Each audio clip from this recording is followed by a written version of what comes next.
Salmo, livro dos Salmos, capítulo 100 e versículo 3. Sabei que o Senhor é Deus, foi Ele e não nós que nos fez povo seu, ovelhas do seu pasto. Entrai pelas portas dele com ações de graça, e em seus átrios com louvor. Rendei-lhe graças e louvor o seu nome, porque o Senhor é bom, e o seu amor dura para sempre. A sua fidelidade estende-se de geração em geração. Pode se sentar em nome de Jesus. Glória a Deus. Nessa noite eu sei que o Senhor te trouxe aqui com um grande propósito. O Senhor tem um propósito na vida de cada crente, de cada servo dele. Muitas das vezes nós não entendemos o querer do Senhor para conosco. E eu quero trazer uma mensagem ao seu coração nessa noite, para que você entenda a mensagem. Eu quero que você entenda piamente aquilo que Deus colocou em meu coração. Nós estamos vivendo tempos difíceis e tempos trabalhosos. E uma palavra, ela desceu ao meu coração com muita força. E eu estava ali em cima, pedindo a palavra ao Senhor, li um pouco, e Deus me deu esse versículo, e Deus me deu outra palavra. Eu não vou pedir para a igreja abrir, mas ao menos citar aqui, para que a gente dê uma introdução a essa palavra. Jesus disse assim, que nos últimos dias, muitos, em algumas traduções diz quase todos, o amor de quase todos se esfriaria. Mas qual seria a causa? Jesus diz: e por se multiplicar a iniquidade, o amor de quase todos se esfriaria. Quando nós olhamos para esse versículo, logo nós entendemos que, por causa do pecado ter se alastrado nos quatro cantos da terra, o pecado ter aumentado-se dentro das igrejas, nós entendemos que o amor, a misericórdia, a graça dos irmãos, a comunhão, a fé ia se esfriar e os irmãos iam apostatar. Essa é a visão correta e a visão que a gente tem de imediato. Mas o Senhor disse algo ao meu coração a respeito desse versículo: e por se multiplicar a iniquidade, o amor de quase todos se esfriaria. O que o Senhor também quis falar e quis trazer aos nossos corações foi: e por se multiplicar a iniquidade, quase todos os pastores perderiam as forças, perderiam a alegria de pregar, perderiam a esperança de ganhar almas para Jesus. Sabe por quê que muitos se esfriaram e não evangelizam mais? Por causa do pecado. Não é porque o pecado dominou ele, mas é porque o pecado dominou o mundo e está dominando as igrejas, e ele não tem força, ele não tem alegria de falar de Jesus. Por que que ele não tem força? Por que que estão perdendo a força? Os verdadeiros homens de Deus, as verdadeiras mulheres de Deus, estão perdendo as forças de pregar sobre o evangelho, levar a palavra. Por que que eles estão se esfriando? Por quê? Porque eles vão a uma casa de pessoas que já ouviram a palavra 1000 vezes. Eles visitam lares, visitam famílias de pessoas que já fizemos culto 10, 20 vezes. 10, 15 pastores passaram por lá, e o pecado daquela pessoa só aumentou. E aí a frieza, a tristeza entra dentro do coração dos pregadores. Pastor, isso não é possível, não pode acontecer isso. Eu digo mais para você nessa noite. Eu digo que o meu Senhor e Salvador Jesus Cristo passou por isso. Jesus já no final da sua vida, do seu ministério, ele já estava cansado de ver a dureza, a maldade, uma geração má, adúltera, incrédula, uma geração doente, uma geração que não ouvia o Senhor. Ele olha abatido para aquela geração e ele diz assim: será que quando eu vier, eu acharei fé na terra. O próprio Jesus demonstra como estaria o cenário quando ele viesse.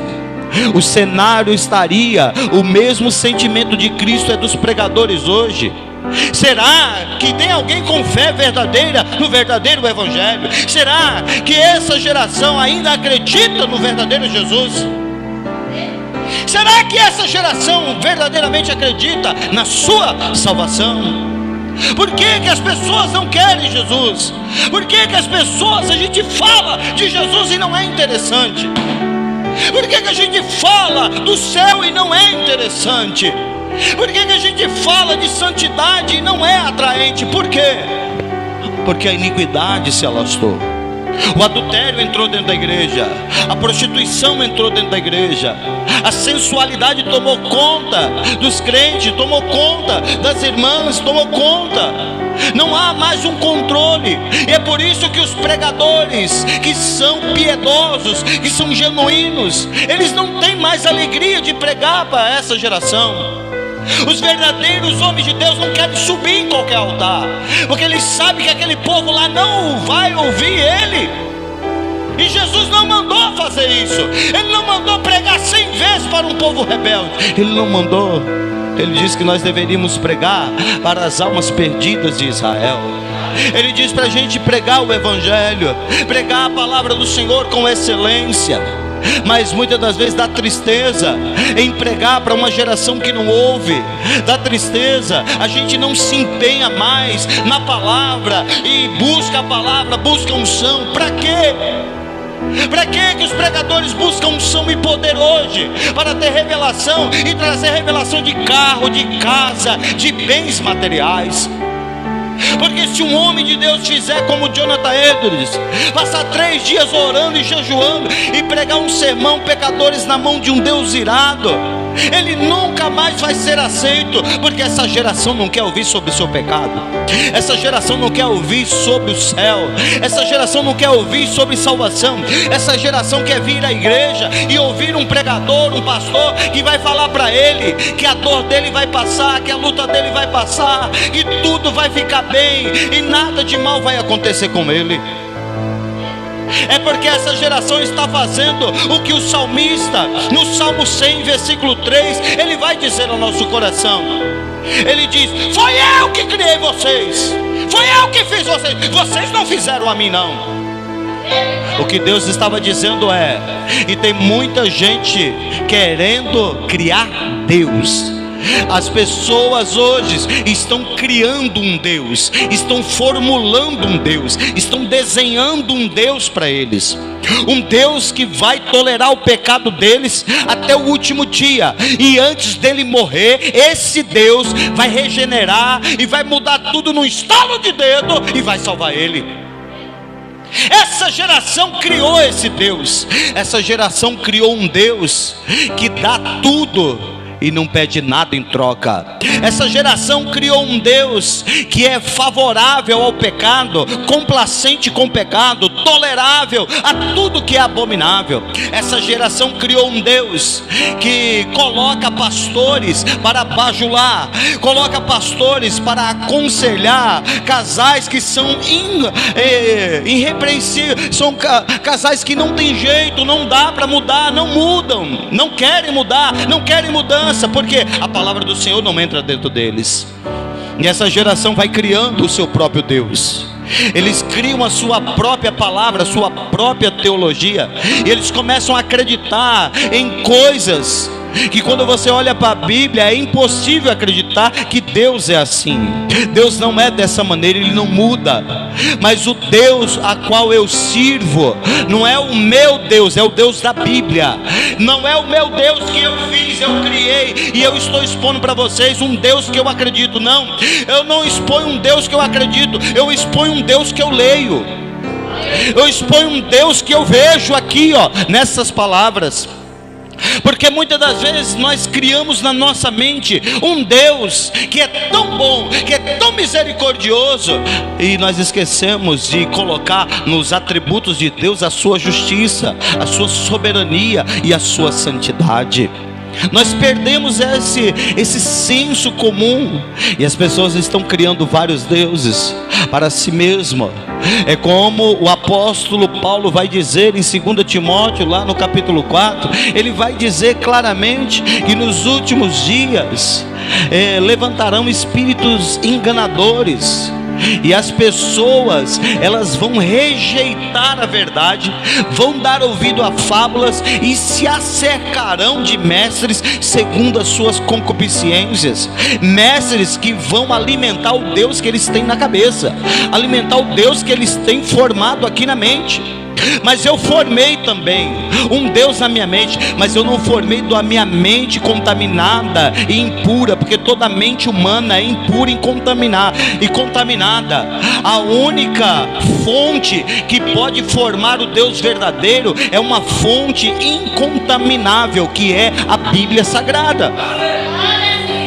É daqui que você tira quem é Deus, é daqui que você tira o que Deus faz, é daqui que você tira o que Deus pode fazer na sua vida. Mas nós estamos alimentando o povo com uma ilusão, e é por isso que os pregadores, homens de Deus, eles estão entrando numa espécie de depressão, de uma frieza, de uma mornidão terrível. Eles não conseguem mais pregar o evangelho verdadeiro, porque eles estão tão abatidos, tão feridos, tão sobrecarregados, porque eles são sempre humilhados, eles são sempre rejeitados, eles são sempre atacados por pregar a santidade. E eles não suportam mais, sabe? Existe um pregador dos Estados Unidos chamado Paul Washer, que ele não suportou mais os Estados Unidos. Ele não suportou. Tem muita gente no Brasil que quer ir morar nos Estados Unidos.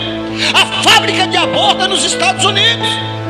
Como é que você quer ir morar no lugar aonde as pessoas toleram todo tipo de abominação diante dos olhos do Senhor? E Paul Washer, ele não suportou mais pregar para uma igreja fria, ele não suportou mais pregar para um povo que não queria Deus. Aí ele vai, aleluia, para o campo missionário, para pregar para índio, para pregar para pessoas refugiadas que estavam sedentas de Deus.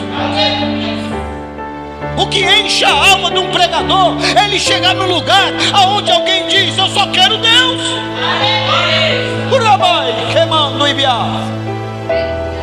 Nós pregamos para uma geração no Brasil que só quer bênção e vitória e viver no pecado. Os pregadores verdadeiros Deus está tirando da terra, Deus está tirando do Brasil. Deus vai tirar todo o homem de Deus do Brasil. Sabe por que Deus vai tirar? Porque o Brasil não quer o verdadeiro Deus. O Brasil criou o seu Deus, e o Deus do Brasil é o Deus da prosperidade. É o Deus da prosperidade e o Deus curandeiro. Aleluias. Sabe qual é o Deus lá da China? É o Deus que cura e leva para o céu. Mas a cura que eles querem não é uma cura superficial, eles querem a cura da alma, eles querem uma libertação verdadeira. Mas Deus disse no Salmo 100, versículo 3: sabei que o Senhor é Deus. Sabei que o Senhor é Deus. Sabe o que quer dizer a palavra Deus? Soberano, único. Não existe ninguém na terra, ou embaixo ou em cima, com esse nome, Deus. Não existe ninguém na terra, em cima, embaixo. Não existe dois Jesus, existe um. Não existe dois Espíritos Santos, existe um. Não existe Deus, o Yeshua, o Hamashia, o Jeová Jireh. Só há um. Eu sou. Só há um. Glória a Deus. E esse, ele diz: eu sou Deus. Foi ele e não nós que nos fez povo seu. Sabe, Deus fez a mim povo seu, fez a você povo seu. Você é povo de Deus, você é povo de Deus, você é nação eleita de Deus, você é sacerdócio de Deus, você é amada do Senhor, você é a imagem e semelhança de Cristo. Você carrega o semblante de Cristo. Você carrega a imagem de Cristo. Você carrega o falar de Cristo. Você carrega a misericórdia, a compaixão de Cristo em seus atos. Você é povo dele. A Bíblia diz que quando Pedro vai, Jesus já estava sendo levado para a casa de Caifás, e ele estava ali num determinado lugar, e uma das criadas o reconheceu. Você é um deles, você é um deles porque você se parece com ele. Glória a Deus. Pedro se parecia com Jesus, João se parecia com Jesus, o apóstolo Tiago se parecia com Jesus, porque o semblante deles foi contaminado no monte da transfiguração. Porque que ninguém que sobe no monte de Deus e vê a glória de Deus sai de lá normal. Porque a Bíblia me diz, quando Moisés sobe o monte e fica 40 dias no monte, falando face a face com Deus, e ele pede para ver a glória de Deus. Deus passa por ele e ele vê a glória do Senhor pelas costas. A Bíblia diz que Moisés desce do monte com um brilho tão poderoso na face que ninguém, presta bem atenção, ninguém suportava olhar para Moisés. Como que eu sei que sou o povo de Deus? Como que eu sei que eu tenho a face de Cristo? Como que eu sei que eu tenho o semblante de Cristo? As pessoas que vivem escravas do diabo não suportam olhar para você, não suporta olhar o brilho de Deus na tua face, não suporta ver em você Deus, ver em você que você serve a Deus. Nós estamos vivendo um período tão difícil porque pregar o certo parece errado, pregar santidade parece errado, é uma afronta, cria uma grande guerra, uma grande disputa. Falar de santidade, falar de sensualidade é quase um pecado. Falar contra a prostituição é quase pecado. Falar que as pessoas levam as coisas do Senhor de qualquer maneira, porque elas criaram um Deus que tolera tudo. Porque, preste bem atenção, o Deus que está na mente delas, o Deus que está no coração delas é imaginário, por isso que não pune elas. Porque se fosse o Deus verdadeiro, Deus já tinha matado eles. Às vezes você pergunta, por que Deus não mata algumas pessoas que escandalizam e blasfemam do nome do Senhor? Porque não são servos do Senhor, são ímpios. E a Bíblia diz que os ímpios iriam de mal a pior, e eles andariam com Satanás, servindo a Satanás, e Satanás continuaria regendo as suas vidas. Mas eu quero apresentar para você um Deus que não foi criado na mente humana, um Deus que não foi criado no coração humano, mas um Deus que se apresentou para o homem lá no jardim do Éden. Ele cria Adão e Eva e se apresenta toda tarde para ele. E quando Deus se apresenta para Adão e Eva, Deus não dá 10 mandamentos para eles, Deus anda com eles, e eles andam como Deus, serve a Deus e vê como Deus anda, como Deus fala, como Deus faz as coisas. Porque quando Adão foi criado, igreja, Adão era como uma criança. Adão era como uma criança, por quê? Porque ele acabou de nascer, ele acabou de ser feito, e ele não sabia das coisas, e ele aprendeu tudo com seu pai. Ele aprendeu a falar com seu pai, ele aprendeu a pensar com seu pai, ele aprendeu a servir como seu pai, porque Deus descia para ensinar todas as tardes a Adão. Deus é tão justo, tão poderoso, tão maravilhoso, que Ele não cria Adão e coloca nele todo o saber. Ele não coloca, Ele cria Adão e começa a ensinar ele, como eu ensino a minha filha Isabela, como eu ensino o meu filho Samuel e a minha filha Sofia. A gente vai ensinando cada dia. Quando uma criança nasce, Deus não coloca todo o saber dentro de uma criança, é você que coloca dentro dela o saber, porque você é o pai dela. E toda tarde você tem que visitar, todos os dias você tem que visitar seu filho, ensinar para ele como que deve andar. Eu lembro quando a gente ensinou Samuel a andar, foi a maior alegria. Meu primeiro filho é maravilhoso. A gente ensinando ele a falar, ensinando ele a andar de bicicleta e todas essas coisas. Então nessa noite eu quero trazer uma palavra ao seu coração. O seu filho, ele cria um Deus de acordo com aquilo que você tem, aquilo que você transmite. Qual é o Deus que está dentro de você? Que Deus está dentro de você? O Deus verdadeiro, o Deus que traz para você Abre sua mente e diz assim: você precisa ser fiel, você precisa amar, você precisa perdoar, você precisa agir conforme a palavra do Senhor. E tudo quanto você fizer na sua vida, na sua casa, saiba, você vai estar influenciando alguém. Mas essa geração está influenciando quem? Essa geração está influenciando quem, igreja? Essa geração está influenciando as crianças. As crianças estão vendo seus pais que estão se separando. E o que é que acontece? O pai se separa de sua mãe, entra um padrasto que não gosta do filho. Nenhum padrasto consegue criar filho dos outros. Nenhum padrasto, não existe padrasto bonzinho, é muito difícil. Não existe madrasta boazinha, é muito difícil. Mais cedo ou mais tarde vai lançar na face e dizer: não é meu filho, não foi eu que fiz, não foi eu que coloquei no mundo. E aquela criança cresce desestruturada. Mas o nosso Deus, Ele fez tudo correto. Ele colocou Adão e Eva e a geração, e Ele disse: crescei, multiplicai. E Ele colocou ordenanças no começo da criação. E eu quero dizer algo para você: foi Deus que criou, foi Deus que estabeleceu as coisas boas.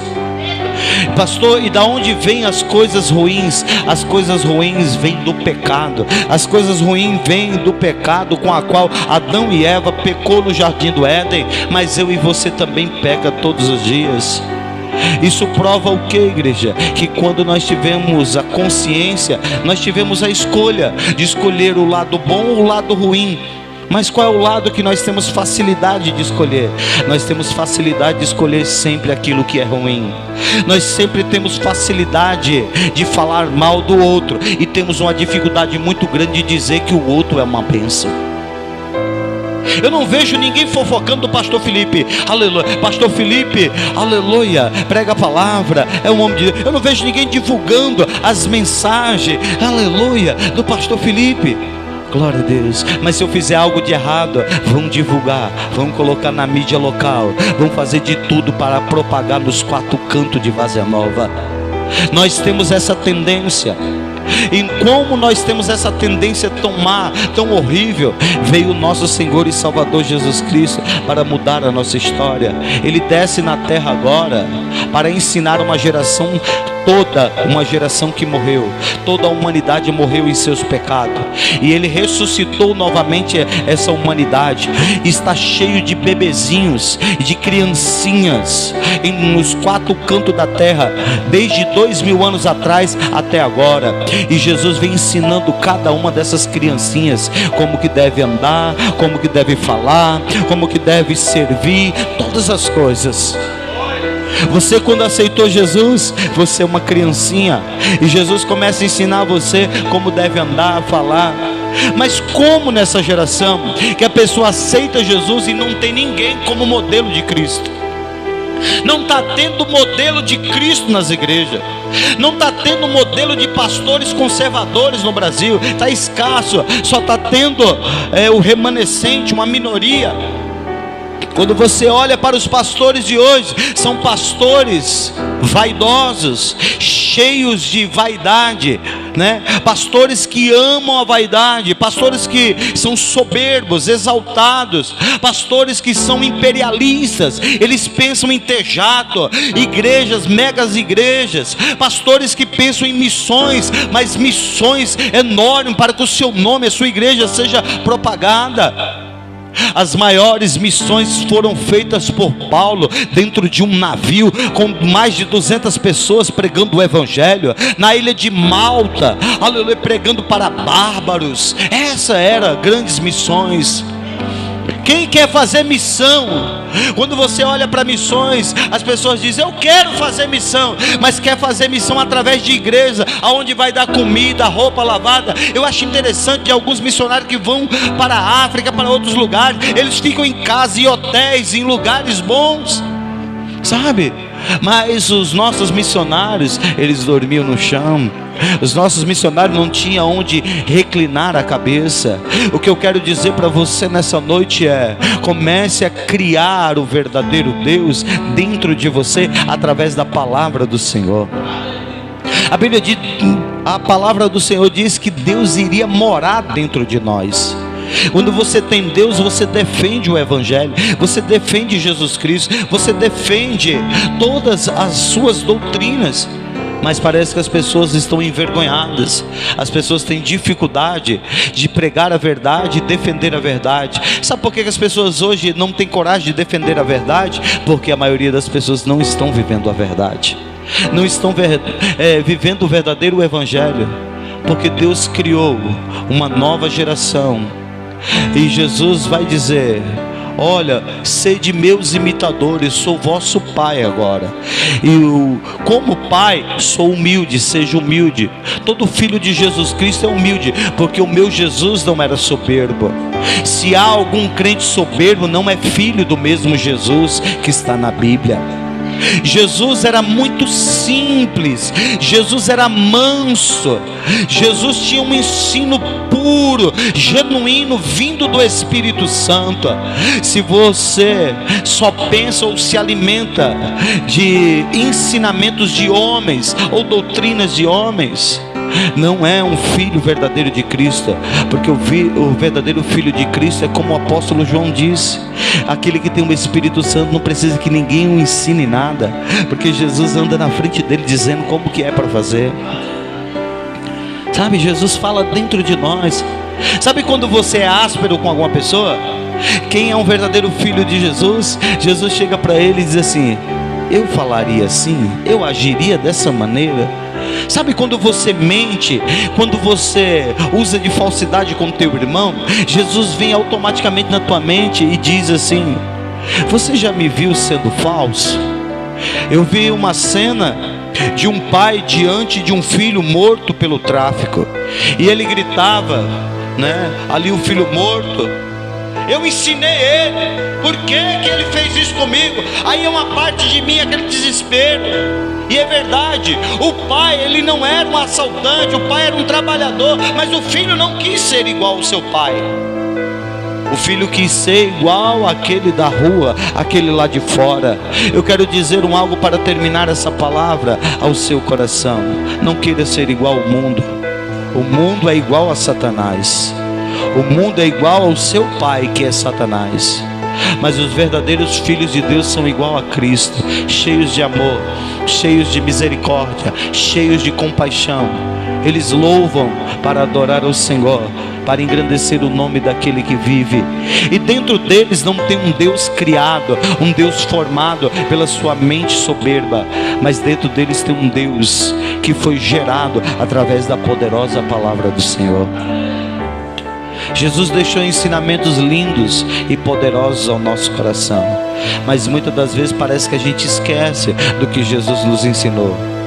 Por isso que Jesus disse a Josué: não te aparte deste livro. É por isso que Jesus disse, sabe, que nós precisaríamos também meditar. Paulo disse isso: orai sem cessar, medita de dia e de noite. Paulo vai dizer: ocupa-te nas coisas do Senhor. Mas o que está acontecendo nos últimos dias? A gente vai para o YouTube para buscar um hino para louvar, a gente vê um monte de cantora parecendo uma atriz de Hollywood, com fotos sensuais, cheias de maquiagem, no seu terceiro ou quarto casamento. E aquele que está do lado de cá, ele acha e pensa que Cristo está na vida daquela pessoa. E aquela pessoa sente uma tentação, e porque aquela pessoa é daquela maneira, ela acha que Deus, olha aí, ela sofreu tudo isso, pecou, ela casou de novo, mas Deus tem prosperado. Quando você fala isso, você escarnece da palavra do Senhor. Quando você fala isso, você blasfema do Espírito Santo. Deus não age assim. A maioria dos servos fiéis do Senhor não estão ricos e abastados. A maioria dos servos do Senhor fiéis sempre são rejeitados, perseguidos e humilhados. E muitas das vezes os maiores sonhos que eles têm, eles nunca realizam. Eles nunca chegam a grandes propósitos. Por quê? Porque o maior propósito da vida deles é servir e ser igual a Deus, ser igual a Jesus. Quando alguém olha para nós e diz que quer ser santo demais, essa é a fúria de Satanás. Quando você quer obedecer demais a palavra. Sabe, quando você quer se servir a palavra do Senhor com excelência, as pessoas começam a se incomodar com você. Não crie um Deus dentro de você. Não crie uma falsa ilusão que Deus vai te tolerar, que Deus vai te amar sempre, te perdoar sempre. Coloque para dentro de você o Deus da Bíblia, que vai dizer para você: eu não gosto do que você faz, eu quero mudança. Tenho interesse em te abençoar, tenho interesse em te levantar, tenho interesse em te colocar em lugares altos, mas do meu jeito.